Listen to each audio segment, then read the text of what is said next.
ഒറ്റപ്പെട്ടു പോകുന്ന സാഹചര്യത്തിൽ, പരാജയപ്പെട്ടു നിൽക്കുന്ന ഒരു സാഹചര്യത്തിൽ എന്നെ ബലപ്പെടുത്തിയ ഒരു വചനമുണ്ട്. യെശയ്യാ 40:31. എന്നാൽ ദൈവത്തിൽ ആശ്രയിക്കുന്നവർ വീണ്ടും ശക്തി പ്രാപിക്കും. അവർ കഴുകന്മാരെ പോലെ ചിറകടിച്ചുയരും. അവർ ഓടിയാൽ ക്ഷീണിക്കുകയില്ല, നടന്നാൽ തളരുകയുമില്ല.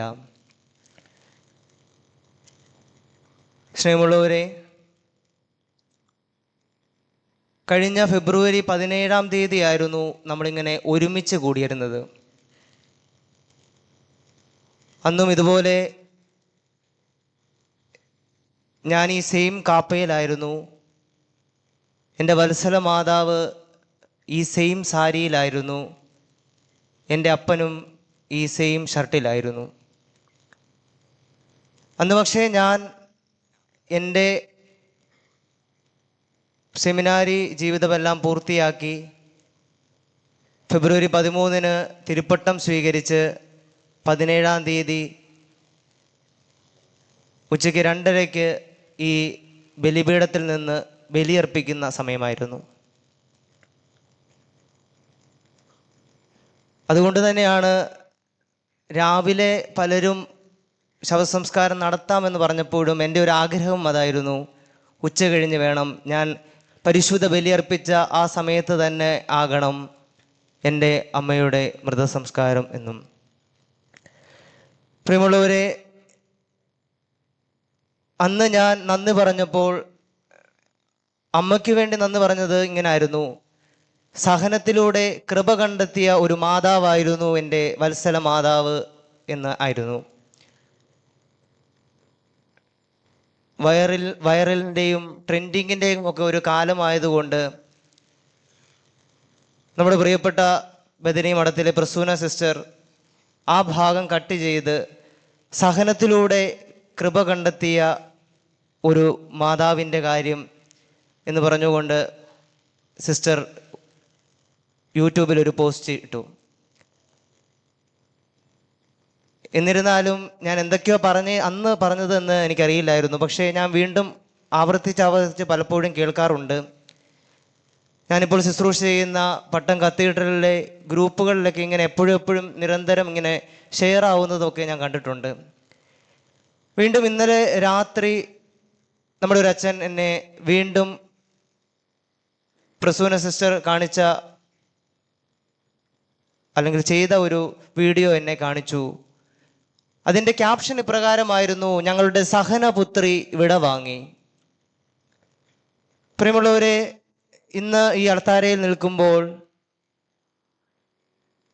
എൻ്റെ മാതാവ് ഗാഠനിദ്രയിലായിരിക്കുമ്പോൾ ഞാൻ മനസ്സിലാക്കുന്നു, കഴിഞ്ഞ 52 വർഷം സഹനങ്ങളിലൂടെ കൃപ കണ്ടെത്തിയ ഒരു മാതാവായിരുന്നു എൻ്റെ മാതാവെന്ന് എനിക്ക് കണ്ണടച്ചുകൊണ്ട് പറയുവാൻ വേണ്ടി സാധിക്കും. കാരണം കഴിഞ്ഞ 26 വർഷങ്ങളായി സന്ധിവാതം എന്ന രോഗത്തിന് അടിമയായിരുന്നു എൻ്റെ അമ്മ. വീണ്ടും കഴിഞ്ഞ 4 മാസങ്ങൾ മുമ്പാണ് സെർവിക്കൽ ക്യാൻസർ ആണ് അമ്മയ്ക്ക് എന്ന് ഞങ്ങൾ തിരിച്ചറിയുന്നത്. അപ്പോഴൊക്കെ അമ്മയ്ക്കിതെല്ലാം അറിയാമായിരുന്നു. പക്ഷേ അപ്പോഴും ആരെയും പഴിക്കാതെ ദൈവത്തിൽ ആശ്രയിച്ചുകൊണ്ട് സഹനങ്ങളെ കൃപകളാക്കിയ ഒരു വത്സല മാതാവാണ് ഇന്ന് നമ്മുടെ മുമ്പിലായിരിക്കുന്നത്. ആകുലതകൾ ഉണ്ടാകുമ്പോൾ, ഞെരുക്കങ്ങൾ ഉണ്ടാകുമ്പോൾ, രോഗങ്ങൾ ഉണ്ടാകുമ്പോൾ, വേദനകൾ ഉണ്ടാകുമ്പോൾ ദൈവത്തിൽ ആശ്രയിക്കാൻ പഠിപ്പിച്ച ഒരു അമ്മയായിരുന്നു ഞങ്ങളുടെ വത്സല മാതാവ്. എത്ര വേദനകൾ ഉണ്ടായാലും, ഞെരുക്കങ്ങൾ ഉണ്ടായാലും, രോഗത്തിൻ്റെ അവസ്ഥകൾ വലിഞ്ഞു മുറുക്കുമ്പോഴും ഒരിക്കൽ പോലും ഞായറാഴ്ചകളിൽ ഞങ്ങളുടെ വിശുദ്ധ കുർബാനയ്ക്ക് ഒരു മുടക്കവും വരുത്തിയിട്ടില്ല. വിശ്വാസ പരിശീലനത്തിന് ഒരു മുടക്കവും വരുത്തിയിട്ടില്ല. 27 വർഷങ്ങൾ കൊണ്ട് അമ്മ ഒട്ടനവധി പേരെ വിശ്വാസം പഠിപ്പിച്ചിട്ടുണ്ട്. രോഗത്തിൻ്റെ ഈ അവസ്ഥയിൽ പോലും വിശ്വാസ പരിശീലനത്തിൽ വേണ്ടത്ര പ്രാധാന്യം അമ്മ കാണിച്ചിരുന്നു. പ്രിയമുള്ളവരെ, സഹോദരൻ ഒരു വൈദികനാണ്, സഹോദരി ഒരു സന്യാസിനിയാണ്. മകനെ ഉദരത്തിൽ വഹിച്ച് വിശ്വാസത്തിൽ വളർത്തി ആ മകനെ ബലിപീഠത്തോട് ചേർത്ത് വെച്ചു.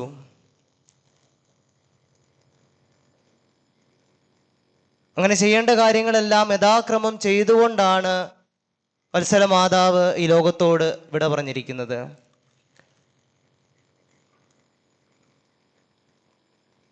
ഒരുപക്ഷെ ഇങ്ങനെ പറയാം, ഞങ്ങളുടെ ഭൂമിയിലെ സ്വർഗത്തിലെ മാലാക ഇന്ന് ഞങ്ങൾക്ക് വേണ്ടി പ്രാർത്ഥിച്ചുകൊണ്ട് സ്വർഗത്തിൽ ആയിരിക്കുന്നു എന്ന്. ഞങ്ങൾക്കൊക്കെ അറിയാം, ഇനിയൊരു ഭൗതികമായൊരു സാന്നിധ്യം ഞങ്ങളുടെ കുടുംബത്തിൽ അമ്മയുടെ ഉണ്ടാവതില്ല എന്ന് ഞങ്ങൾക്കറിയാം. ഇനിയൊരു ആത്മീയമായ സാന്നിധ്യം മാത്രമാണ് ഞങ്ങളോടൊപ്പമുള്ളത്. ആ ഒരു ആത്മീയ സാന്നിധ്യത്തിൽ ഞങ്ങളെല്ലാം ബലപ്പെടുവാൻ വേണ്ടി നിങ്ങൾ പ്രാർത്ഥിക്കണം. എൻ്റെ പേരിൻ്റെ കാരണഭൂതൻ, ഞാൻ എടുത്തിരിക്കുന്ന വിശുദ്ധൻ എന്ന് പറയുന്നത് നീതിമാനായ ജോബാണ്. വളരെ മനോഹരമായി അഭിമന്യ അലക്സ്യൂസ് പിതാവ് ജോബിൻ്റെ ജീവിതം നമുക്ക് മുമ്പിൽ വരച്ചു കാട്ടി. ഇനിയുള്ള എൻ്റെ പൗരോഹിത്യ ജീവിതത്തിലും ഞങ്ങളുടെ കുടുംബത്തിലെ ഓരോ മക്കളുടെ ജീവിതത്തിലുമൊക്കെ ജോബ് പറഞ്ഞതുപോലെ പ്രാർത്ഥിക്കുവാൻ വേണ്ടി സാധിക്കട്ടെ. ദൈവം തന്നു, ദൈവം എടുത്തു, ദൈവത്തിൻ്റെ നാമം മഹത്വപ്പെടട്ടെ. പ്രിയമുള്ളവരെ, ഈ സമയം ഞങ്ങൾക്ക് വേണ്ടി പ്രാർത്ഥിച്ചവരെയും ഇവിടെ ആയിരുന്നു കൊണ്ട് അമ്മയുടെ ആത്മശാന്തിക്ക് വേണ്ടി പ്രാർത്ഥിച്ച ഓരോ വ്യക്തികളെയും, ഓരോ പിതാക്കന്മാരെയും, ഓരോ വൈദികരെയും നന്ദിയോടെ ഓർക്കുകയാണ്. ആദ്യം തന്നെ അതിവിവനെ കാതോലിക്ക ബാവ തിരുമനസ്, അമ്മയുടെ ഈ രോഗവിവരം അറിഞ്ഞത് മുതൽ, അതായത് സന്ധിവാതം എന്ന രോഗം അറിഞ്ഞത് മുതൽ എപ്പോൾ എന്നെ കണ്ടാലും പിതാവ് ചോദിക്കുമായിരുന്നു അമ്മയുടെ കാര്യം. കാരണം പിതാവിന് വളരെ മനോഹരമായത് റിലേറ്റ് ചെയ്യാൻ പറ്റും. കാരണം പിതാവിൻ്റെ സഹോദരിയും ഈ സന്ധിവാതം എന്ന രോഗത്തിന് അടിമയാണ്. അപ്പോൾ പിതാവ് എപ്പോൾ കണ്ടാലും രോഗവിവരം ചോദിക്കുമായിരുന്നു. ഈ അവസാന നാളുകളിൽ ക്യാൻസറാണ് എന്ന് അറിഞ്ഞ സമയത്തും ഞാൻ ആദ്യം പിതാവിനെ വിളിച്ചാണ് പറയുന്നത്, പിതാവേ, അമ്മയ്ക്ക് ക്യാൻസറാണ് എന്ന്. അപ്പോഴൊക്കെ പ്രാർത്ഥനകൾ കൊണ്ട് എന്നെ ബലപ്പെടുത്തുകയും, ഇന്ന് പിതാവ് സ്ഥലത്തുണ്ടായിരുന്നെങ്കിൽ എനിക്കറിയാം ഇവിടെ ആയിരുന്നു കൊണ്ട് ഈ ശുശ്രൂഷകൾക്ക് നേതൃത്വം വഹിക്കുമായിരുന്നു എന്ന്.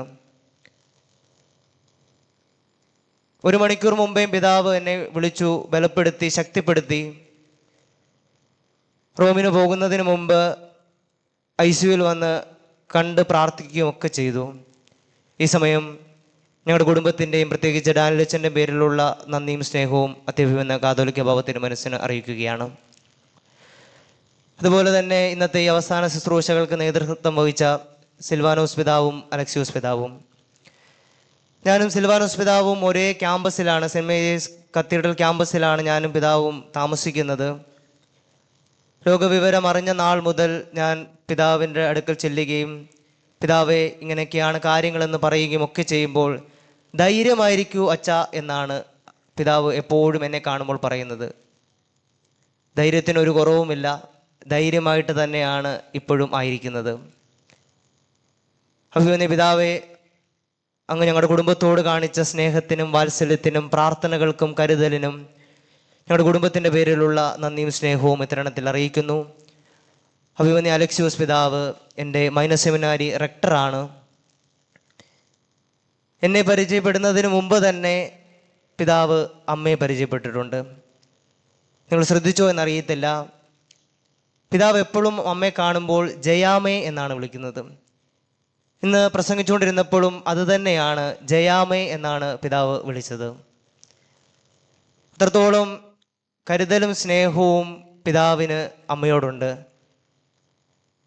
രോഗത്തിൻ്റെ ഓരോ അവസ്ഥകളിലൂടെ കടന്നു പോകുമ്പോഴും പിതാവ് പ്രാർത്ഥിക്കുകയും അതുപോലെ ആശുപത്രികളിൽ വന്ന് കാണുകയും ശക്തിപ്പെടുത്തുകയും ബലപ്പെടുത്തുകയും ഒക്കെ ചെയ്തിട്ടുണ്ട്.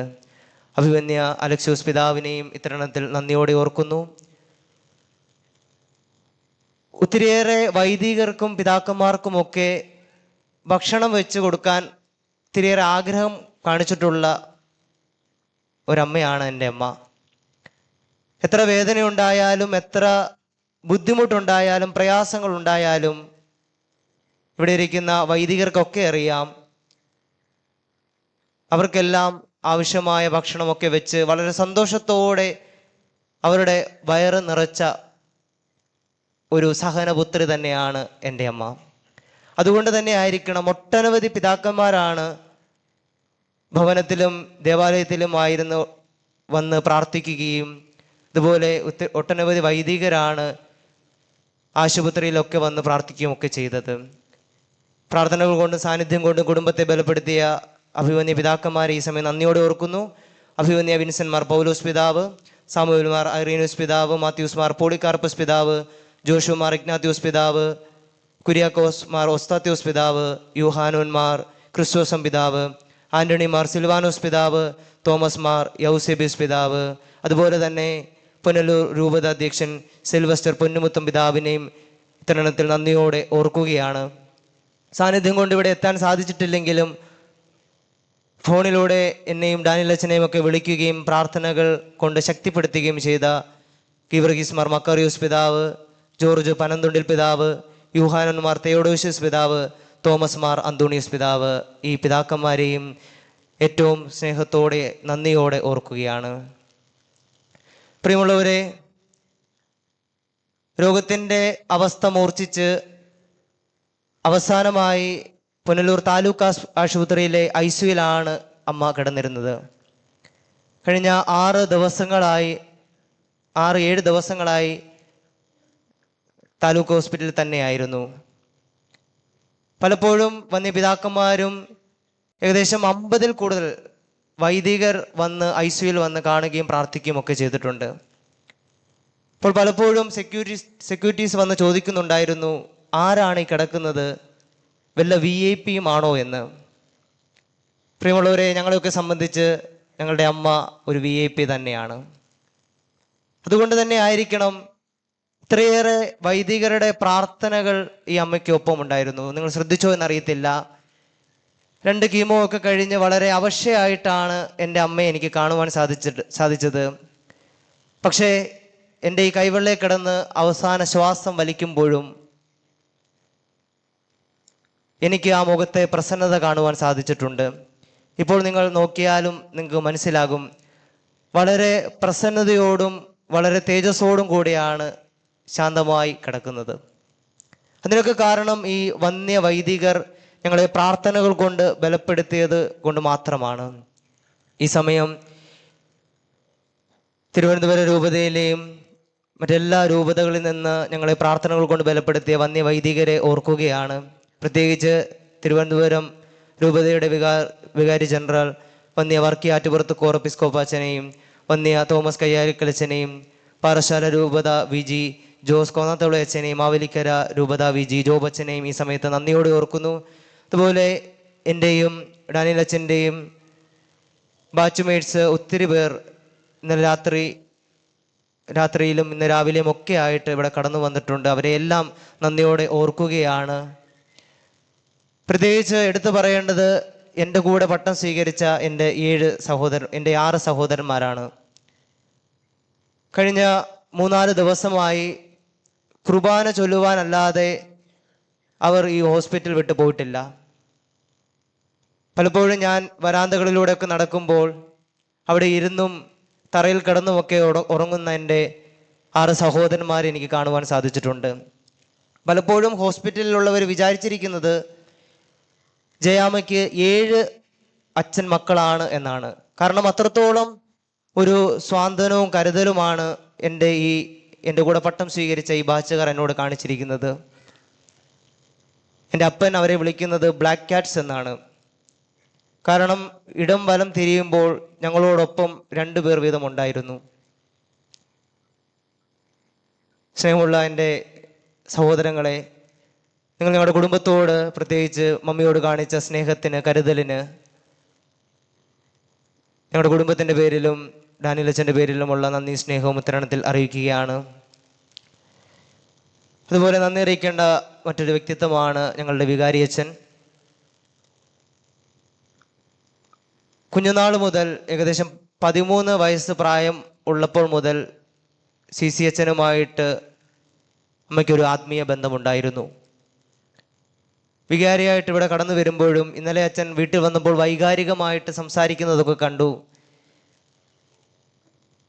അച്ഛനെ ഒരു സ്വന്തം സഹോദരനെ പോലെ സ്നേഹിക്കുകയും ഭക്ഷണമൊക്കെ കൊടുക്കുന്ന കാര്യത്തിലുമൊക്കെ വളരെ സ്നേഹത്തോടെ ക്രമീകരണങ്ങൾ ചെയ്യുകയും ഒക്കെ ചെയ്യുന്നുവെന്ന് അച്ഛൻ ഇന്നലെ വൈകാരികമായി സംസാരിക്കുന്നത് ഞാൻ കണ്ടു. ബഹുമാനപ്പെട്ട CC ജോൺ അച്ഛൻ ഞങ്ങളുടെ കുടുംബത്തോട് കാണിച്ച സ്നേഹത്തിന്, പ്രാർത്ഥനകൾക്ക്, ഞങ്ങളെ ബലപ്പെടുത്തിയതിന് ഞങ്ങളുടെ കുടുംബത്തിൻ്റെ പേരിലുള്ള നന്ദി സ്നേഹവും ഇത്തരണത്തിൽ അറിയിക്കുകയാണ്. അതുപോലെ ഇവിടെ കടന്നു വന്ന എൻ്റെ കുഞ്ഞനുജന്മാർ, ഷമ്മാശന്മാർ ഒത്തിരി പേർ ഇവിടെ കടന്നു വന്നിട്ടുണ്ട്. അവരെയും ഈ സമയത്ത് നന്ദിയോടെ ഓർക്കുകയാണ്. അതുപോലെ അമ്മയുടെ സഹോദരി DM കോൺഗ്രിഗേഷനിലെ ഒരു സന്യാസിനിയാണ്. കഴിഞ്ഞ 2 മാസങ്ങൾ രോഗം മൂർച്ഛിച്ച അവസ്ഥയിൽ സ്കൂളിൽ പഠിപ്പിച്ചുകൊണ്ടിരിക്കുന്ന സിസ്റ്റർ സ്നേഹ ലീവ് എടുക്കുകയും അമ്മയോടൊപ്പമായിരിക്കുകയും ചെയ്തു. കാരണം ഞങ്ങൾക്ക് ആർക്കും അങ്ങനെ എല്ലാ സമയവും അമ്മയോടൊപ്പമായിരിക്കാൻ സാധിച്ചിട്ടില്ലെങ്കിലും സിസ്റ്റർ സ്നേഹയ്ക്ക് അത് സാധിച്ചു. കഴിഞ്ഞ 2 മാസമായി സിസ്റ്റർ സ്നേഹ അമ്മയോടൊപ്പമായിരുന്നു. ഇത്തരണത്തിൽ DM കോൺഗ്രിഗേഷനിലുള്ള നന്ദി സ്നേഹവും അറിയിക്കുന്നു. കാരണം 2 മാസമൊക്കെ ഒരു സിസ്റ്ററിനെ തൻ്റെ സഹോദരിയെ ശുശ്രൂഷിക്കുവാൻ വേണ്ടി ഭവനത്തിലേക്ക് വിടുക എന്ന് പറയുന്നത് അല്പം പ്രയാസകരമായ ഒരു കാര്യമാണ്. ഈ സമയത്ത് പ്രാർത്ഥനകൾ കൊണ്ട് ഞങ്ങളെ ബലപ്പെടുത്തിയ മദർ ജനറൽ ലിഡിയയെ ഓർക്കുന്നു. പൊങ്ങമോട് DM പ്രൊവിൻസിനെയും ആ പ്രൊവിൻസിലെ എല്ലാ സിസ്റ്റേഴ്സിനെയും, അതുപോലെ കാഷ്വാലിറ്റീസ് ഉണ്ടാകുമ്പോൾ ഞങ്ങൾ അഞ്ചൽ മിഷൻ ഹോസ്പിറ്റലിലാണ് കൊണ്ടുപോയിക്കൊണ്ടിരുന്നത്. അപ്പോഴൊക്കെ ഞങ്ങൾക്ക് നൽകിയ സ്നേഹത്തിനും കരുതലിനും അമ്മയ്ക്ക് നൽകിയ കെയറിങ്ങിനുമൊക്കെ അഞ്ചലിലെ എല്ലാ സിസ്റ്റേഴ്സിനോടും നന്ദിയും സ്നേഹവും ഇത്തരണത്തിൽ അറിയിക്കുകയാണ്. അതുപോലെ തന്നെ SAC കോൺഗ്രിഗേഷനിലെ എല്ലാ ബഹുമാനപ്പെട്ട സിസ്റ്റേഴ്സിനെ ഇത്തരണത്തിൽ നന്ദിയോട് ഓർക്കുന്നു. മദർ പ്രൊവിൻഷ്യൽ ആർദ്ര കഴിഞ്ഞ ദിവസവും ഹോസ്പിറ്റലിൽ വന്ന് അമ്മയ്ക്ക് വേണ്ടി പ്രാർത്ഥിച്ചിരുന്നു. ഈ ദിവസവും ഇവിടെ ആയിരിക്കുന്നു. തമീം സിസ്റ്റർ ഇവിടെയുണ്ട്. മറ്റ് SACയിലെ എല്ലാ ബഹുമാനപ്പെട്ട സിസ്റ്റേഴ്സിനെയും, പ്രത്യേകിച്ച് ഞങ്ങളുടെ പുനലൂർ ബദനി മഠത്തിലെ സിസ്റ്റേഴ്സിനെയും ഇത്തരണത്തിൽ നന്ദിയോടെ ഓർക്കുന്നു. എല്ലാവരെയും ഇനി നേരിൽ കാണുമ്പോൾ ഞാൻ നന്ദി അറിയിച്ചു കൊള്ളാം. സമയത്തിൻ്റെ ഇതുകൊണ്ട് ഞാനത് ചുരുക്കുകയാണ്. സ്നേഹമുള്ളവരെ, കഴിഞ്ഞ 1.5 മാസക്കാലമായി ഞങ്ങളുടെ കുടുംബത്തിലെ ഒരു അംഗമെന്നോണം ഞങ്ങളുടെ ഹോം നേഴ്സ് ദിവ്യ ഞങ്ങളുടെ കൂടെ ഉണ്ടായിരുന്നു. ദിവ്യ ചേച്ചി ഞങ്ങളുടെ കൂടെ ഉണ്ടായിരുന്നു. പെരുപ്പങ്കോട് ഹോസ്പിറ്റലിൽ ശുശ്രൂഷ ചെയ്ത് വരികയാണ്. പക്ഷേ ഈ ഒരു അവസ്ഥ കണ്ടപ്പോൾ 3-4 മാസത്തേക്ക് ലീവ് എടുത്ത് സിസ്റ്റർ ദിവ്യ അമ്മയെ ശുശ്രൂഷിക്കുവാനായി ഫുൾ ടൈം കൂടെ ഉണ്ടായിരുന്നു. സ്വന്തം അമ്മയെ ശുശ്രൂഷിക്കുന്നതിനേക്കാൾ അപ്പുറം ദിവ്യ ചേച്ചി അമ്മയെ ശുശ്രൂഷിച്ചു. അവസാന സമയമൊക്കെ ഞങ്ങൾ ആരും കൊടുത്താൽ അമ്മ കഴിക്കുകയില്ലായിരുന്നു. ദിവ്യ ചേച്ചി തന്നെ അടുത്ത് വേണമായിരുന്നു. അങ്ങനെ ഒരു ആത്മബന്ധം അവർ തമ്മിൽ ഈ ഒരു 1.5 മാസത്തിന് ഇടയിൽ ഉണ്ടായിട്ടുണ്ട്. ഈ സമയം ദിവ്യ സിസ്റ്ററിനെ നന്ദിയോടെ ഓർക്കുന്നു. ഡാനിയൽ അച്ഛൻ്റെ പേരിലും ഞങ്ങളുടെ കുടുംബത്തിൻ്റെ പേരിലുള്ള നന്ദി സ്നേഹവും ഇത്തരണത്തിൽ അറിയിക്കുന്നു. സ്നേഹമുള്ളവരെ, ഞാനിപ്പോൾ ശുശ്രൂഷ ചെയ്യുന്നത് പട്ടം സെൻറ്റ് മേരീസ് കത്തീഡ്രൽ ആണ്. അതുപോലെ സെൻറ്റ് ജോസഫ് കാട്ടുവിള ദേവാലയത്തിലുമാണ്. കഴിഞ്ഞ 3-4 മാസങ്ങളായി എന്നെ പ്രാർത്ഥനകൾ കൊണ്ട് ബലപ്പെടുത്തുന്ന ഒട്ടനവധി പേരാണ് എൻ്റെ ഇടവകയിൽ ഉണ്ടായിട്ടുള്ളത്. അമ്മമാരൊക്കെ ഒരുമിച്ച് കൂടിയിരുന്ന് അമ്മയ്ക്ക് വേണ്ടി പ്രാർത്ഥിക്കുന്നതൊക്കെ ഞാൻ പലപ്പോഴും കണ്ടിട്ടുണ്ട്. എന്നെ എപ്പോഴും സ്വാന്തനപ്പെടുത്തുന്ന കുറേ പേരെയാണ് എനിക്ക് കാണുവാൻ സാധിച്ചിട്ടുള്ളത്. പ്രത്യേകിച്ച് എൻ്റെ വല്യച്ഛൻ വിളയിലച്ഛൻ. എത്ര നന്ദി പറഞ്ഞാലും മതിയാവത്തില്ല. കാരണം പട്ടം സ്വീകരിച്ച് ആദ്യ നാളുകളിൽ തന്നെ സഹനം ഏറ്റെടുക്കേണ്ടി വന്ന ഒരു പുരോഹിതനെ എപ്രകാരം ട്രീറ്റ് ചെയ്യണമെന്ന് അച്ഛൻ അറിയാമായിരുന്നു. എങ്ങനെയാണ് കരുതേണ്ടത്, എങ്ങനെയാണ് സ്നേഹിക്കേണ്ടത് എന്ന് അച്ഛൻ അറിയാമായിരുന്നു. RCCയിലാണ് അമ്മയ്ക്ക് ട്രീറ്റ്മെൻറ്റ് അവസാന നാളുകൾ നടത്തിക്കൊണ്ടിരുന്നത്. ആ സമയങ്ങളിലൊക്കെ അമ്മ വന്ന് താമസിച്ചിരുന്നത് മേടയിലായിരുന്നു. അമ്മയും അപ്പനും കൂടെ മേടയിൽ വരുമ്പോൾ സ്വന്തം എന്നോണം അവരെ പരിപാലിക്കുകയും ശുശ്രൂഷിക്കുകയും വേണ്ട ക്രമീകരണങ്ങളെല്ലാം ചെയ്ത എൻ്റെ വലിയച്ഛനെയും ഈ സമയത്ത് നന്ദിയോടെ ഓർക്കുകയാണ്. അതുപോലെ കത്തീഡ്രൽ കുടുംബത്തിലെ ഓരോ ഇടവക ജനങ്ങളെ നന്ദിയോടെ ഓർക്കുന്നു. കാട്ടുവിള കുടുംബത്തിലെ ഓരോ ഇടവക ജനങ്ങളെ നന്ദിയോടെ ഓർക്കുന്നു. അതുപോലെ ഞങ്ങളുടെ യുവജന സുഹൃത്തുക്കൾ, 2 ദേവാലയത്തിലെയും യുവജന സുഹൃത്തുക്കൾ ഈ ദിവസങ്ങളിലെല്ലാം എന്നോട് ഒപ്പമായിരുന്നു കുറേ പേർ. ഇന്നലെ ഞാൻ നിർബന്ധിച്ച് തിരിച്ച് തിരുവനന്തപുരത്തേക്ക് പറഞ്ഞു വിട്ടപ്പോഴും ഞാൻ വിചാരിച്ചു പോയെന്ന്. വീണ്ടും 1 മണിക്ക് ഞാൻ പുറത്തിറങ്ങി നോക്കിയപ്പോൾ ഇവരെല്ലാം അവിടെ ഉണ്ടായിരുന്നു. എൻ്റെ ഒരു മക്കളെ പോലെയാണ് ഞാൻ ഇവരെയൊക്കെ സ്നേഹിക്കുന്നതും കരുതുന്നതും. പ്രിയപ്പെട്ട യുവജന സുഹൃത്തുക്കളെ, നിങ്ങൾ ചെയ്തുകൊണ്ടിരിക്കുന്ന എല്ലാ സ്നേഹത്തിനും ശുശ്രൂഷയ്ക്കും ഇത്തരണത്തിൽ ഞങ്ങളുടെ കുടുംബത്തിൻ്റെയും ഡാനിലച്ചൻ്റെ പേരിലുള്ള നന്ദി സ്നേഹവും അറിയിക്കുന്നു. അതുപോലെ തന്നെ പുനലൂർ ഇടവക അംഗങ്ങൾ, അമ്മയെ ഒത്തിരിയേറെ സ്നേഹിക്കുകയും കരുതുകയും ഒക്കെ ചെയ്യുന്ന ഒരു ഇടവക അംഗങ്ങളാണ് ഈ പുനലൂരിലുള്ളത്. അവരെല്ലാം ഇത്തരണത്തിൽ നന്ദിയോടെ ഓർക്കുകയാണ്. അതുപോലെ മൗണ്ട് കാർമൽ റിട്രീറ്റ് സെൻറ്ററിലെ ഓരോ വന്യവൈദികരെയും സിസ്റ്റേഴ്സിനെയും ശുശ്രൂഷകരെയും എല്ലാം ഇത്തരണത്തിൽ നന്ദിയോടെ ഓർക്കുന്നു. പ്രാർത്ഥനകൾ കൊണ്ട് ഞങ്ങളെ എപ്പോഴും ബലപ്പെടുത്തുന്ന ഒരു സ്ഥലമാണ് മൗണ്ട് കാർമൽ റിട്രീറ്റ് സെൻറ്റർ. അവിടുത്തെ എല്ലാവരെയും ഇത്തരണത്തിൽ നന്ദിയോടെ ഓർക്കുന്നു. പ്രത്യേകിച്ച് ജോൺ ബോൾ ബ്രദർ, ലിബിൻ ചേട്ടൻ, സോനി ചേട്ടൻ, ഇവരെ ഞാൻ എടുത്തു പറഞ്ഞത് കഴിഞ്ഞ 6-7 ദിവസങ്ങളായി ഇവർ ഞങ്ങളോടൊപ്പം ഉണ്ടായിരുന്നു, ഞങ്ങളിൽ ഒരാളായി ഉണ്ടായിരുന്നു. അതുകൊണ്ടാണ് ഇവരുടെ പേര് ഞാൻ എടുത്തു പറഞ്ഞത്. അതുപോലെ ഞാൻ മിഷൻ ചെയ്തിട്ടുള്ള, MBOC ചെയ്തിട്ടുള്ള, ശുശ്രൂഷകൾ ചെയ്തിട്ടുള്ള ദേവാലയങ്ങളിൽ നിന്ന് കടന്നു വന്ന എല്ലാവരെയും, ഇന്നലെയും ഇന്നുമായിട്ട് കടന്നു വന്ന എല്ലാവരെയും ഞാൻ നന്ദിയോടെ ഓർക്കുകയാണ്. ഒത്തിരി പേരുടെ പ്രാർത്ഥനയുടെ പിൻബലം എനിക്ക് ഉണ്ടായതുകൊണ്ടാണ് ഞാൻ ഇന്ന് ഇവിടെ കരയാതെ നിൽക്കുന്നത് എന്ന് എനിക്കറിയാം. ഒരു കുടുംബമായി എല്ലാ കാര്യത്തിലും ഞങ്ങളോടൊപ്പം ഉണ്ടായിരുന്ന എല്ലാവരെയും ഇത്തരണത്തിൽ നന്ദിയോടെ ഓർക്കുന്നു. എല്ലാ ബന്ധുമിത്രാദികളെയും, അപ്പൻ്റെയും അമ്മയുടെയും കുടുംബത്തിലുള്ള, ചേട്ടത്തിയുടെ കുടുംബത്തിലുള്ള എല്ലാവരെയും ഇത്തരണത്തിൽ നന്ദിയോടെ ഓർക്കുന്നു. ഈ മൃതസംസ്കാര ശുശ്രൂഷയ്ക്ക് വേണ്ട ക്രമീകരണങ്ങൾ ചെയ്ത എല്ലാവരെയും പേരെടുത്ത് പറയുന്നില്ല. എല്ലാവരെയും ഞങ്ങളുടെ ഹൃദയത്തിൽ ഞങ്ങൾ ചേർത്ത് വെച്ചിട്ടുണ്ട്. എല്ലാവരെയും, പ്രത്യേകിച്ച് ഈ ഇടവകയുടെ കപ്പയാർ ഷൈജുവിനെയും നന്ദിയോടെ ഓർക്കുന്നു. ഏവർക്കും നല്ലൊരു ദിവസം ആശംസിക്കുന്നു. എല്ലാവരെയും ദൈവം സമൃദ്ധമായി അനുഗ്രഹിക്കട്ടെ. ദൈവം തന്നു, ദൈവം എടുത്തു, ദൈവത്തിൻ്റെ നാമം മഹത്വപ്പെടട്ടെ. ആമേൻ.